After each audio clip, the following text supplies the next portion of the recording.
Dans les années 70, elle a fait tant de bruit qu'elle a inspiré un film. Voilà, là c'est une mise en scène d'une jeune fille qui est dans le dit magasin, accusée d'être responsable de disparition de jeunes filles. C'est dans le vrai magasin. La rumeur en question, des commerçants juifs auraient installé des trappes dans leur cabine d'essayage pour kidnapper des jeunes filles et les prostituer en Afrique. Contre les rumeurs antisémites qui circulent, signez la pétition. C'était moi, là, à l'époque, j'étais plus jeune, avec mes cheveux bruns. Je tiens mon propre rôle. À l'époque, Jean-Pierre Garcia milite pour le MRAP et tente avec peine de combattre cette rumeur antisémite qui circule dans plusieurs villes de France. C'était une petite boutique, une de celles-là. Okay. Ça s'appelait, je crois, à l'époque Liberty. Cette boutique fonctionnait bien et touchait les gens avec des prix pas chers. En réalité, voilà, c'était ça.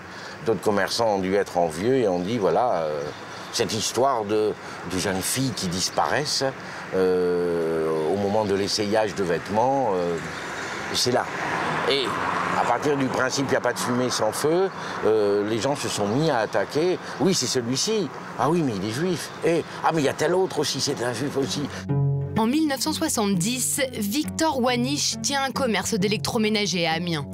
Membre de la communauté juive, il côtoie régulièrement le propriétaire de l'enseigne Liberty. Ça devenait tellement gros, il était interviewé par tous les médias. Et là, ça commençait à lui peser et les conséquences économiques de son entreprise se sont fait ressentir.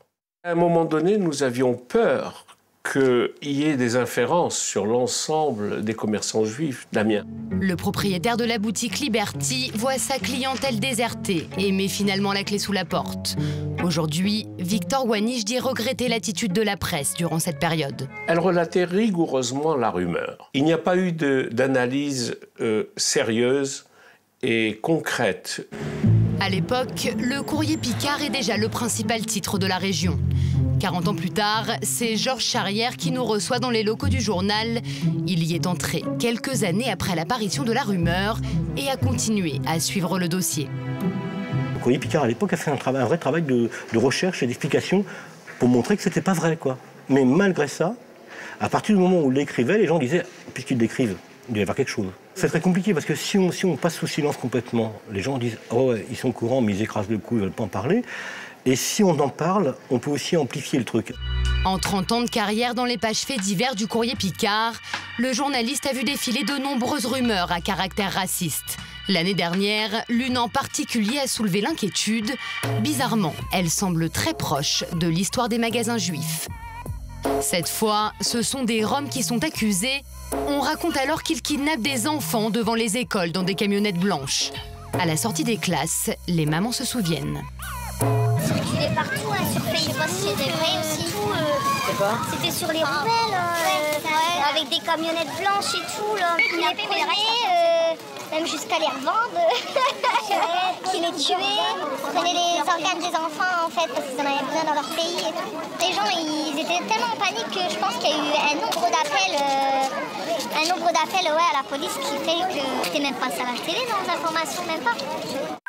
Jusqu'à 15 appels par jour au commissariat de la ville, la police commence à craindre des mouvements de panique, à tel point qu'elle décide de publier elle-même des démentis dans la presse locale. Ça commençait à prendre une certaine ampleur. Une rumeur, c'est un petit peu comme un petit incendie. Tant que ça ne s'est pas développé, ça ne pose pas trop de problèmes. La difficulté, c'est que par le biais des médias, donc que ce soit Internet, que ce soit la radio, le vent souffle très fort et très rapidement, ça peut créer, je pense, un état de psychose. Qui peut créer des situations qui ne sont pas forcément contrôlables après. Aucun cas d'enlèvement d'enfants par des Roms n'a été signalé. Aux dernières nouvelles, la rumeur semble avoir quitté les rues d'Amiens. Elle poursuit sa route dans d'autres communes.